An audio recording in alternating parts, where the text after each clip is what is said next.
Hey, a little disclaimer before the video. There is a form in the description of this video for a little criticism quiz about my content and how you can see this channel improve based on your suggestions. I have questions about how my video quality is, my audio quality. I have a few questions that the next question is an expansion so you can follow up on your thoughts so I can get a better estimation on what you were getting at. It all goes into helping improve the quality of the content for this channel and the production rate of this channel.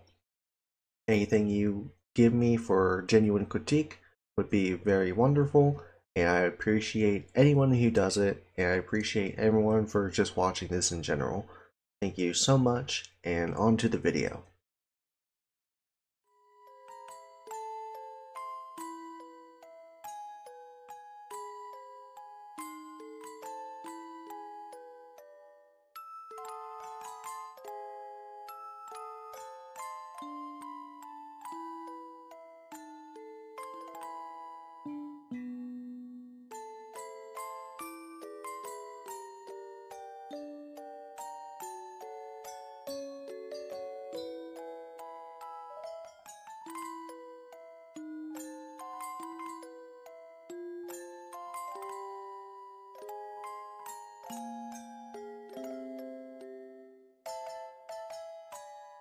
Did you send for me, Master Lamington? Yes, I did. Here, Flonne, have a look. The flowers are in full bloom. How beautiful! I love these flowers. They are simple yet so bright and lively. I want to be like these flowers. Flonne, listen carefully to what I have to say. Yes? As Seraph, I have orders for you, Angel Trainee Flonne. Go to the Netherworld and assassinate the Overlord, King Krajewskoy. Huh? Episode 2, Enter Flonne.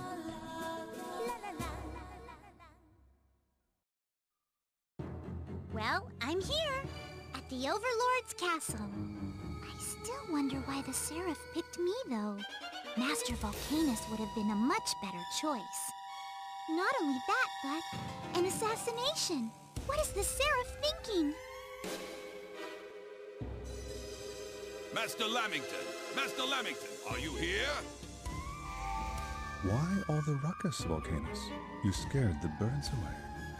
Who cares about the birds? I have an important question. Is it true that you sent Flonne to assassinate King Krajewskoy? Yes, it is true. What did you do that for? King Krajewskoy is the ruler of that abominable, dirty, rotten netherworld. If you wanted him assassinated, it would have made more sense to send me. Instead, you picked that aged trainee. You think too highly of her. I am very aggravated by this. That is exactly why you are not fit for this task. Besides, this is something that only Flonne can accomplish.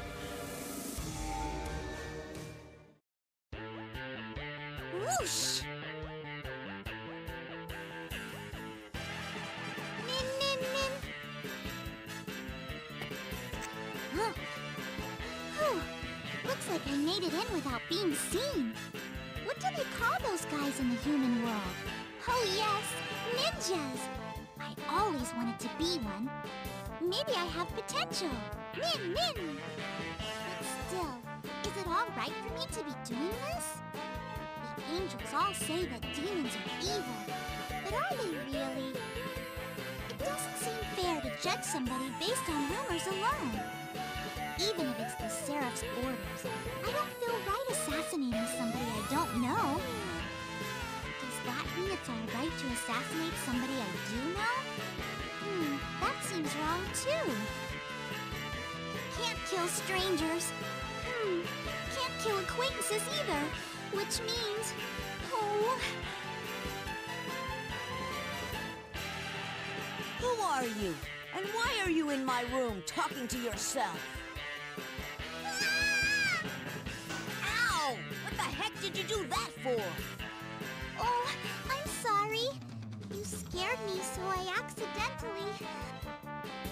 Huh? Is he a demon? There are demons this young? I didn't know that. So who are you? Me? Nice to meet you. I'm an assassin. Oops, I wasn't supposed to say that. You're pretty dense, aren't you? My, how rude calling somebody you just met dense. I think an assassin that tries to kill someone in his sleep is a lot ruder. You're right. I apologize. Is she really an assassin? It looks like I failed this time, so I guess I'll be leaving now. I'll be back again. Please take care. Hey, wait! Someone, get in here, now! Why are you yelling at this time of night? Oh, did you have a night meal? No, you fool! An assassin has infiltrated the castle! Huh? What happened to the Prinnies that were supposed to be on patrol? Oh, they partied themselves to sleep. Those idiots! I'm gonna smack them! Wake them up now! We've got an assassin to track down!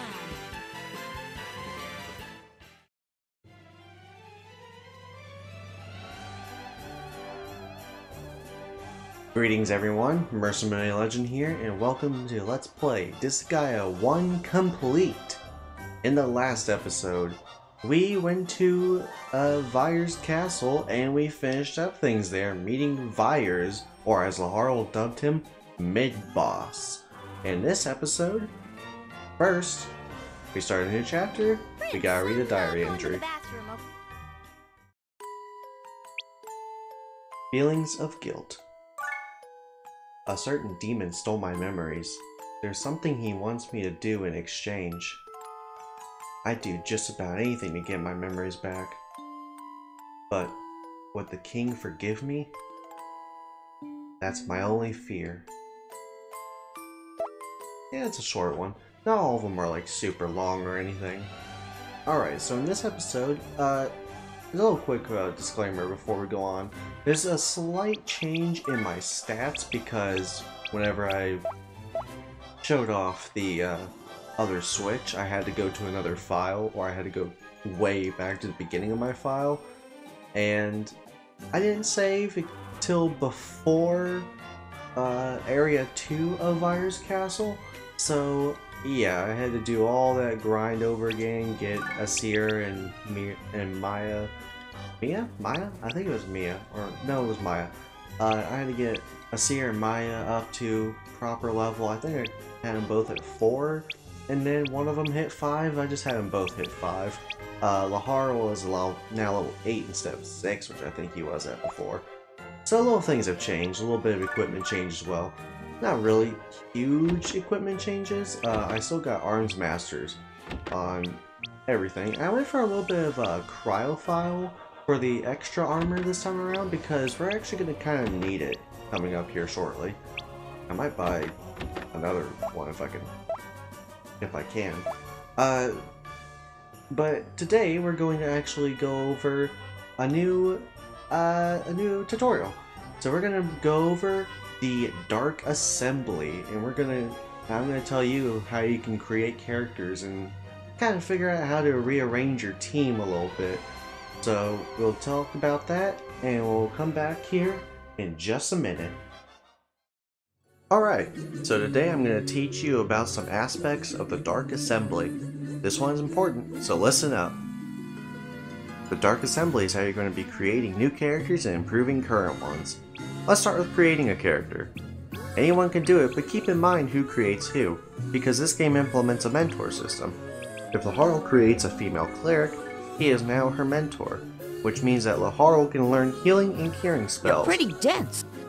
I know it sounds a bit weird that the student teaches the mentor, but I guess think of this as a student helping the teacher with a tech problem. Students gaining levels also increases the stats of the mentor. This is incredibly small, so it's not a huge impact, but early game, this could be the difference between life or death. Promotion exams are the most important thing you could do in this game. It opens up so much more builds that will increase your power exponentially. For the main story, you don't really have to go above level 4 though.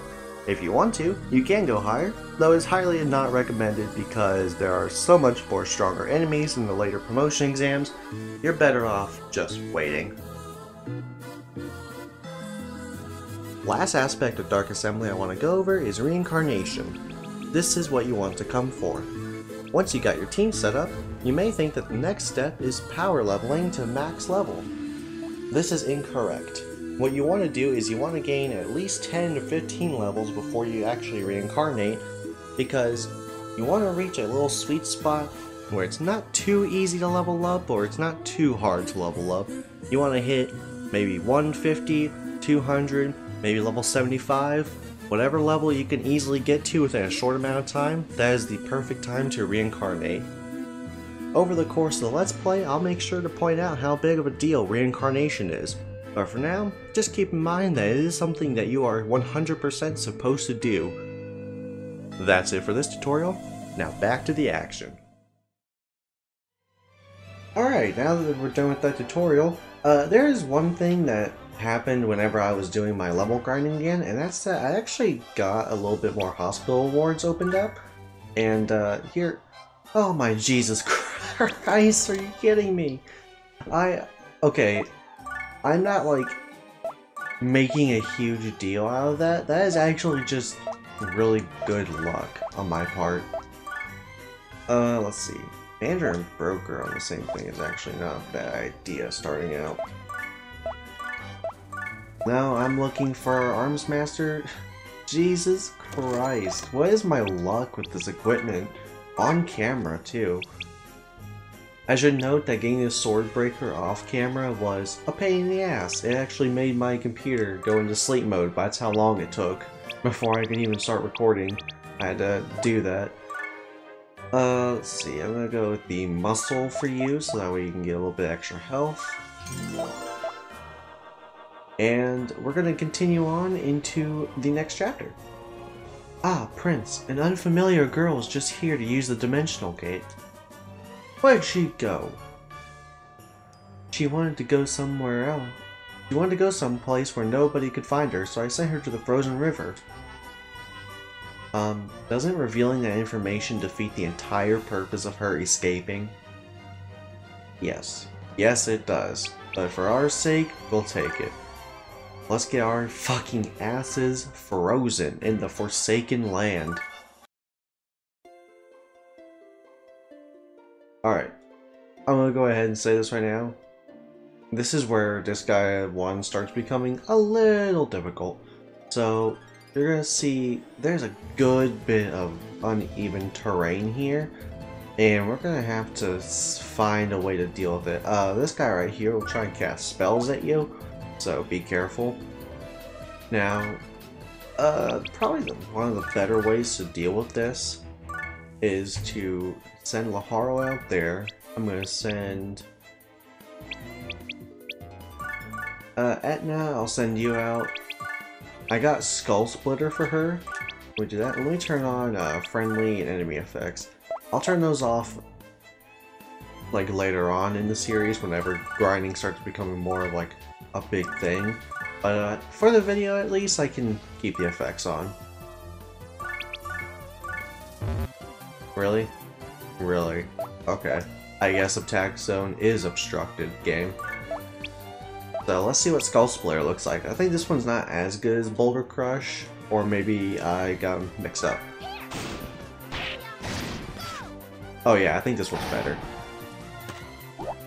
That one kind of shows you the limitations, or not limitations, the what to expect from the animations you're gonna get from this game. A lot of them are really good, and these zombies are hurting a lot.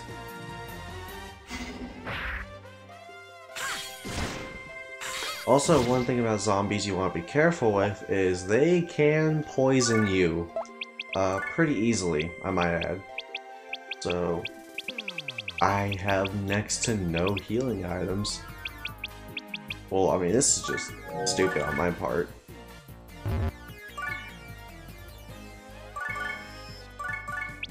So, let's see if I can turn this around to be a little bit more in my favor. Could be pretty good after this round. After this round, at least Laharl will have killed his enemy. I'm not sure about the other two. I know she didn't. Asir, what about you? I don't think you can.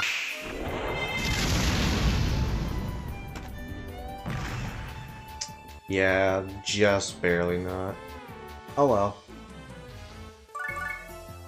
Move Laharl over here. I think he can move past here. I'm not quite sure, but if he can't, then I'll just have someone throw him.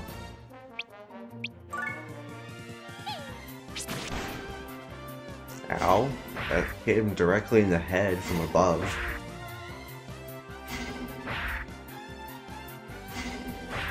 So if I get poisoned, I can't really do anything about it right now. I'm just gonna have to die. So that's why I'm really hoping I do not get poisoned whatsoever.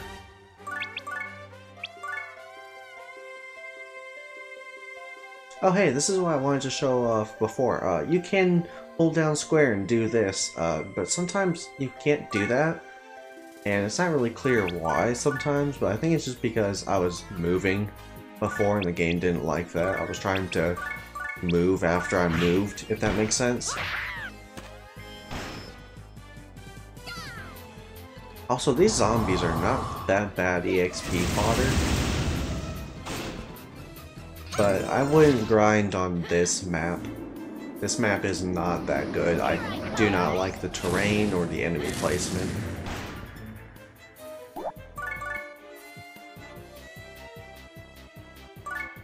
Okay, let's move everyone a little closer to this mountain. Which is what I'm going to call it, because I mean it basically is just a mountain. Might as well be Disgaea terms.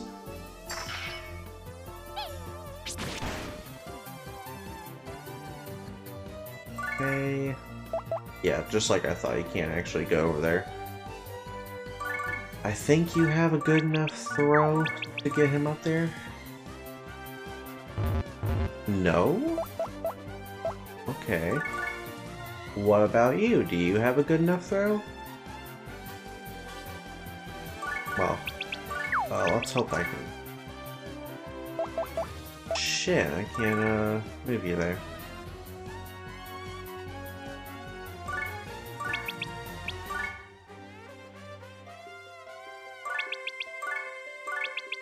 Here, I'll, move them like that. I'll do another ABC gum on Etna, and then I'll move her over here.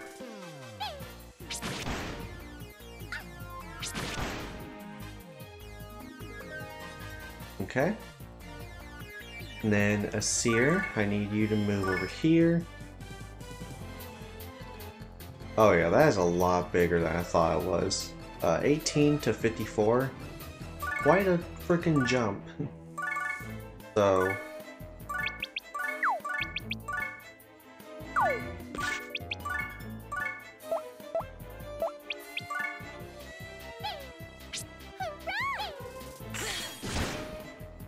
Yes, please kill him first, but actually we could just do this. And they're weak to fire because they're in an ice area.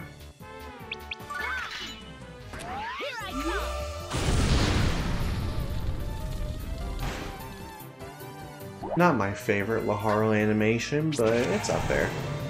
And of course you use Poison Arrow. But it didn't poison me. Somehow. Use Hurricane Slash. I'm not going to level up Blazing Knuckle a shit ton. Just because whenever you reincarnate, it resets its level because it's a character skill. And this next map is actually a map that I recommend grinding at. So we're going to go ahead and just enter this, and we're going to have a wonderful time in Icy Breath. There she is! What? She's the assassin? I was expecting somebody a little more menacing. Oh well. Just shut up and capture her! Aye, aye, dude! Prima Pretty Prepanica! Mighty warriors, protect me!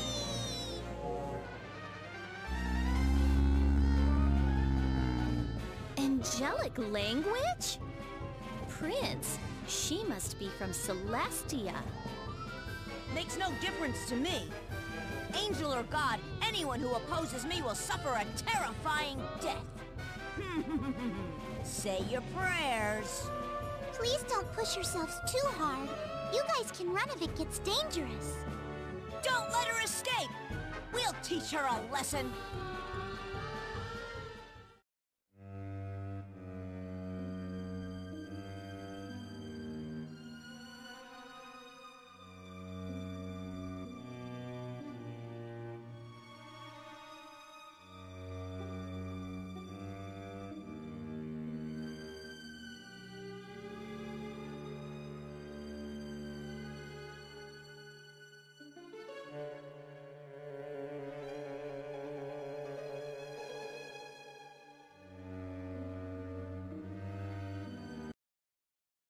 Alright.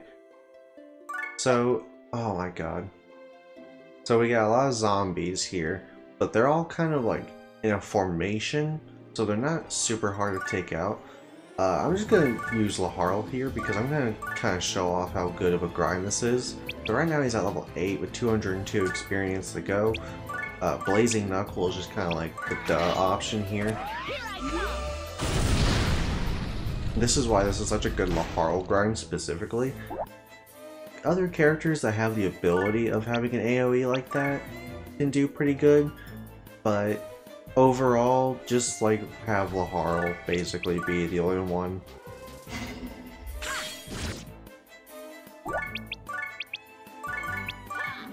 Because Laharl will probably benefit most from this, and this is where I usually get him up to early game god status anyways. Which I will not do for Let's Play. I'll actually do a little bit of grinding off camera because there are classes that I want to get that I have to upgrade my Brawler and my Warrior for, and I just do not have them at the levels. I need them at level 10 at the least. That's a lot of damage. But so is this. Especially since they're all weak to fire.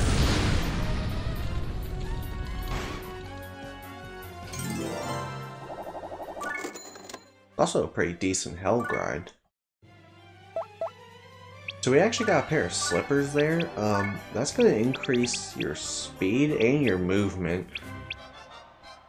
These don't increase speed by that much, but they increase movement by 1 and jump power by 3. Different sandals have different levels of effect, but movement is always something good to boost. If you can give up something to boost movement, always go ahead and do that.